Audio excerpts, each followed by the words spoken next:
Today we explore a remarkable journey, one of faith, music, triumph, and courageous final chapter. This is the story of Betty Bayo, celebrated gospel artist, inspirational voice, and human being whose life touched many.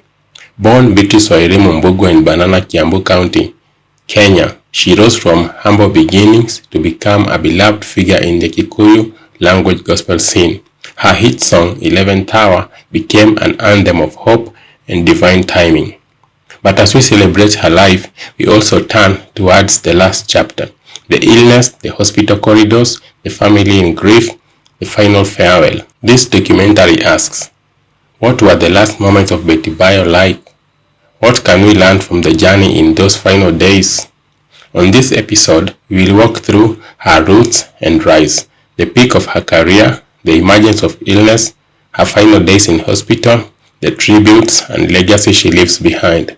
This is not just a story of a life ending. It's a reflection on hope, purpose, and the inevitable.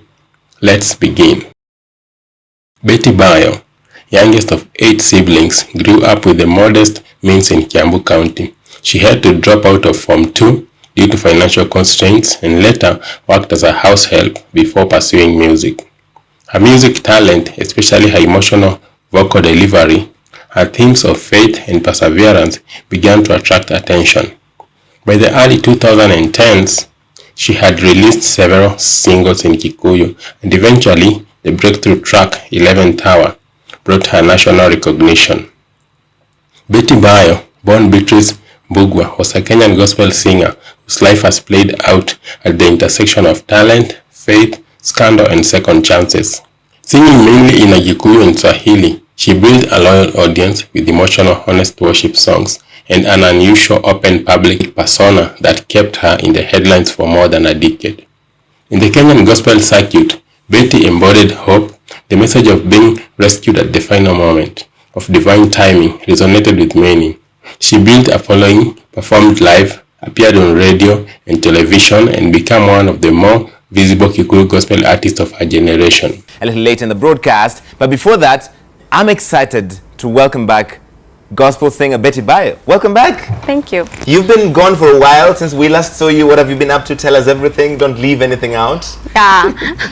Okay, I've been in the US for tour. Oh, you're on tour in the US? Yeah. For how long? Almost like the whole of last year. Okay. Like, yeah, like how 6 was months. That? Awesome. Yeah, I did seven states. Yeah. So you were performing in churches, meeting your fans abroad, that kind of thing? Yeah. Oh, amazing. And I was talking to women there, I was encouraging them. Yeah. Public profiles and interviews described Bayo as the last born in a family of 8 from Banana, Kiambu County. She spent part of her childhood in Olkalao in Nyandarua before the family moved back towards Kiambu. Raised in a modest home, she has spoken about dropping out of school in Form 2 because of financial challenges. Worked as a house help for 2 years, then returning to school when her family could raise some money. Public profiles and interviews described Bayo as the last born in a family of 8 from Banana, Kiambu County. She spent part of her childhood in Olkalao, Nyandarua County before the family moved back towards Kiambu. Raised in a modest home, she had spoken about dropping out of school in Form 2 because of the financial challenges, working as a house help for 2 years, then returning to school when her family could raise some money. Those early struggles, service jobs, hustling, and church later became a core part of her testimony and her appeal to working class and single mom audiences rise in gospel music. Bayo emerged in the 2010s as part of the vibrant Kikuyu gospel wave. She is best known for songs such as 11th Hour,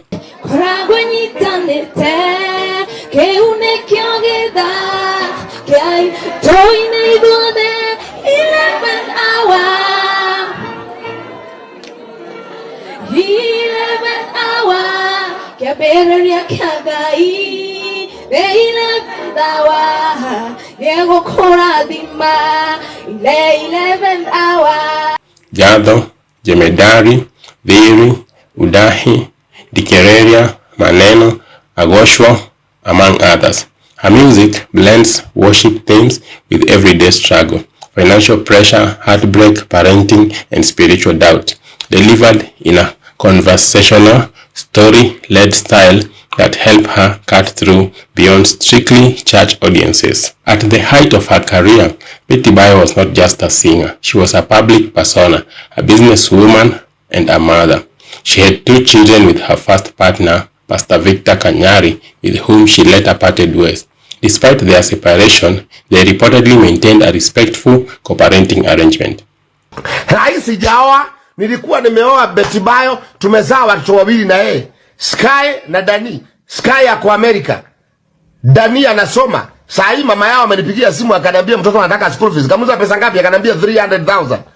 350. Mtoto wangu kijana namlipia school fees 350 private school.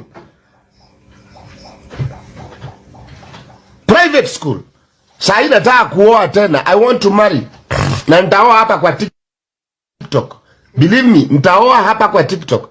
Tapata kasichana kazuri hapa kwa TikTok. Na usiniambie lazima watu wajuane. Hakuna mambo ya kujuana. Mkipendana mmependana, mpelekane kupelekana. Mkiwezana sawa, mkishindana ni sawa. Nakuja tu hapa kwa TikTok nasema mimi kwa nimeoa huyu na tumeshindana, watuelewani. Na tunawachana hivyo. Lakini si nikae kwa doa nikufia kwa doa ndio nifurahisha watu eti mimi ni pastor. No, Mungu atakufa. Mimi ndio nitakufa, sio Mungu atakufa. Kwa hivyo nitaambia Mungu, Mungu umenipatia huyu mtu, tumeachana. Wewe gaiwema tu ine, mimi niko hapa duniani. Mungu wewe uko biguni, mimi niko duniani na sitaki kukufa. Huyu ndio tunaishiki naye na nimeona ni Keserani ana wasimu zake, anakuaga wasimu usiku na atakuja niua. Tumeachana, kwa heri. Kwa heri mami. Tunawachana moja kwa moja mbele ya watu na tunatangaza. Some shows delayed schedules, but the public remained optimistic that she will bounce back. In the next segment, we begin to dig into the illness that changed everything. After years of speculation about her love life, Bayo introduced businessman Hiram Tash Gitau as her partner. On December 17, 2021, the two held a Kikuyu traditional wedding, shared widely on Kenyan media platforms. Reports indicated they had dated for about 2 years before the ceremony, with Bayo praising his character, his relationship with her children, and framing the union as an unanswered prayer and a second chance story. She had children from her earlier relationship with Kanyari. In the year 2024, her daughter Sky relocated to Texas for school, with Bayo publicly celebrating the opportunity, a detail that underscores how long she's been in the public eye as both artist and mother. Her remarriage and blended family life became part of the ministry message that women, especially single mothers and those emerging from scandal, can rebuild, love again, and still be embraced by faith communities, illness, and death. Bayo's battle with cancer, first disclosed publicly in recent months, was marked by quiet determination and unwavering faith. She continued to share messages of encouragement with her followers even as her health declined, often crediting her strength to God's grace. Reverend Mudei Yengei, a prominent gospel minister and a friend, was among the first to confirm the news, posting on social media. In the final months of her life, Betty Bayo began showing signs of declining health. According to her family, she had been unwell since at least a week before her death. We are here at Kenyatta National Hospital, privately. The spouse, the father of the children, a family, and friends to Betty Bayo. We want to tell the members of the public that today, at 1:03 p.m., we have lost Betty Bayo. It is no longer a rumor, it is the truth. Betty was unwell since last week, and she was diagnosed with acute mild cancer, that is leukemia. But she was suffering from excess bleeding. The doctors tried to do their best. First, she was taken to AAR in Kiambu. She was later transferred here on Friday. The doctors have tried their best, and was eventually diagnosed with acute mild leukemia, a serious form of blood cancer. Reports indicated that she was first treated at AAR Hospital on Kiambu Road, then transferred on Friday 7th November 2025 to the private wing of Kenyatta National Hospital as her condition deteriorated. The family revealed that she suffered excessive bleeding, one of the common complications of acute leukemia. Despite medical intervention, the progression was rapid. At exactly 1 p.m. on Monday, 10th November 2023, Betty Bayo passed away. For those closest to her, the timeline collapsed quickly, from vibrant performer to hospital bed in days. In those last hours at Kenya National Hospital, the mood was solemn yet hopeful. A family spokesman called a press briefing at the hospital, confirming her passing and sharing details of her final moments. Ikabidi budoni nini na happen na Betty. Bona alipigwa na spo. Kadua ana bleed kichwa. Hasa hapo ndio tulijua ugonjwa wake already imekuwa serious. Juu ana bleed ndani ya kichwa na akona clot na mambo ilikuwa mabaya. Sasa hapo ndio tulisema airudie ICU na akaingia ICU. Tika hapo ndio kitoka mpostaka kia usiku na dread.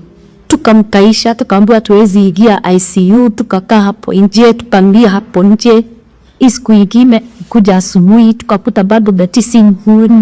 Na tukaambiwa hiyo sasa ilikuwa inaitwa acute myeloid leukemia. Tukaambiwa ilikuwa imejificha kwa mwili. Ndio maana Betty alikuja kwa chama. Alikuwa anasema mnakumbuka. Acha ni secretary alikuwa secretary wetu, lakini alisema wacha nilale kidogo alafu nitania mwisho. Na niliweza hata hii dakika ile na pekome. So wakati niligugu about myeloid SV acute myeloid leukemia, that monster niliona inakupatia fatigued na inafanyanga umwe na kichwa. So wakati wa mwisho tulikuwa chama kwa wakafuna. Betty niambia nimekuja na gari but sitaweza kudrive ni bebe. Na nikimbeba karaka kwa kiti ya nyuma. Ananiambia yes, kwa sababu already sasa ayuko bile alikuwa mpahukua. Kama singemwambia andike akiwa secretary, anaandika train tuili analala. Kwa ni kusema hiyo ugonjwa wa Betty imejificha kwa mwili kama makataa. Her ex-husband, Pastor Victor Kanyari, stood with the family, visibly distraught despite their past. In a video, he broke down, recalling the moment he saw the video call and knew the worst had happened. Yangu ni Prophet Victor Kanyari ama Baba Sky na Baba Dani. Nimekuwa na official briefing leo kwa sababu ya mambo ambayo yanaendelea katika social media na hayanifurahishi na yanasikia moyo wangu nina bleed na niko na uchungu sana. Kwa sababu katika culture yetu hatuongeleleangi mtu ambaye amefariki. Katika culture yetu huanga hatuongei kinyume ya mtu ambaye amefariki. Kwa hivyo mimi nasikia moyo wangu kuwa na huzuni wakati ambapo tunapata nguvu ya kuongelea mtu kama Betty Bayo ambaye aliguza mioyo ya watu, ambaye aliimba nyimbo watu wakaokoka, ambaye aliimba nyimbo tukampenda. Betty Bayo was everything. Ningeambua nitoe hata billions of shillings, ningetafuta ndio Betty Bayo akuwe hai. Lakini Mungu alimpenda zaidi na akamchukua. Kwa hivyo ni wakati wa kuongea mazuri ya Betty Bayo, wala sio mambo mabaya ya Betty Bayo. Kitu ya kwanza ambayo nimesikia ikiongelelewa, kwa nini Kanyari ana mourn sana ama kwa nini niko na uchungu sana kuhusu kifo cha Betty Bayo hata kuliko kila mtu. Acha nikwambie ni kwa nini niko na uchungu. Mimi si wale wanaume ambao ukiachana na mtu unaongea kinyume cha watu. Hii kanisa yangu nimekuonesha mpaka ex wangu, wengine nikiwa support na biashara. Mimi si wale watu ambao wana neglect wanawake. Mimi si wale wanaume ambao unaweza kuacha mwanamke na uongee kinyume chake. Huyu mwanamke alinizalia watoto wawili. Kama angekuwa ananichukia, hangenizalia hawa watoto. Kama angenichukia, hangenizalia hawa watoto. So alikuwa ananipenda. Na ukitaka kujua ya kwamba nilimpenda Betty Bayo, angalia vile nimesomesha watoto. According to reports, Betty was conscious in hours before her passing, at times smiling, at times fatigued. A nurse quoted by a media outlet said that she prayed with staff even as her condition worsened. In her final hours, Betty Bayo alleged bled as doctors watched because no one could immediately raise the 260,000 Kenya shillings deposit demanded for treatment. The bill was 600,000 Kenya shillings, and after 2 hours, it rose to 800,000 Kenya shillings. The late Betty Bayo did not want the news of her illness splashed on social media, and she instructed her friends not to allow anyone to take photos of her. Since she had given a solid reason for it, her friends worked among themselves to raise money for her treatment, and the 30 of them raised more than $1 million.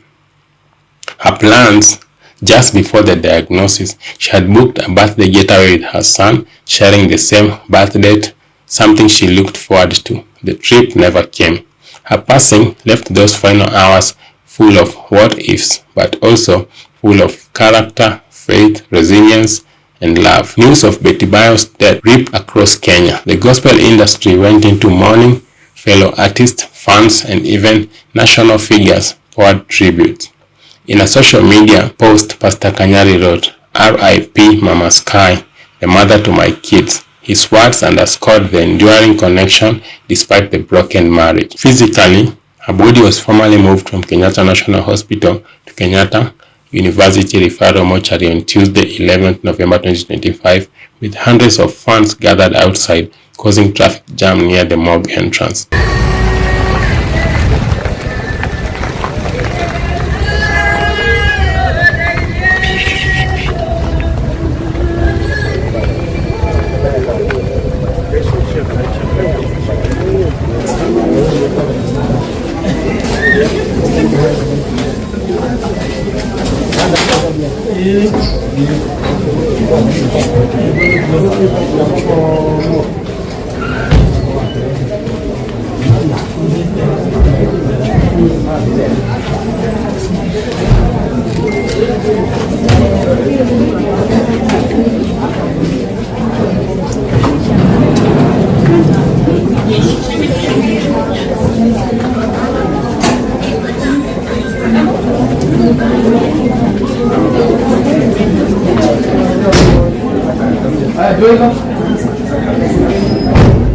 Her passing ignited conversations: the fragility of life, the price of fame, and the cost of illness. And for the gospel community, the loss of a voice meant the loss of a comforting presence.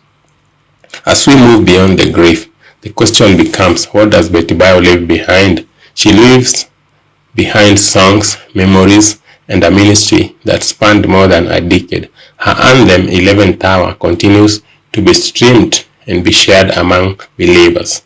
She also leaves a story of a child of humble means rising to national recognition, battling personal storms and illness, and doing so with faith. Her public openness and her struggle, marriage, motherhood, and financial pressure made her relatable. In a piece for young artists and believers, she serves as an example. Talent matters, but also persistence. Fame is not shield from illness. Even in fragility, one can inspire. Her final battle with leukemia reminds us that even the strong stumble. As we conclude, let's reflect. Betty Bayo's last moments were marked by pain, courage, family presence, and faith. At 1:03 p.m. on 10th November 2025, the singer passed away after a rapid decline. But death is not the end of the story. It is a chapter. Her voice might have fallen silent, but her songs remain and her story lives. For all of us, if you have a dream, pursue. If you have health, guard it. If you have a loved one, hold them close. Betty's life reminds us of the intersection of passing and fragility, of achievement and mortality. She leaves behind a legacy of great contribution in the growth of gospel music industry, friendship, and a soul that maximized its full potential. She has rested after serving. My condolences to your mom, husband, sibling, friends, and the music industry, and to your beautiful children.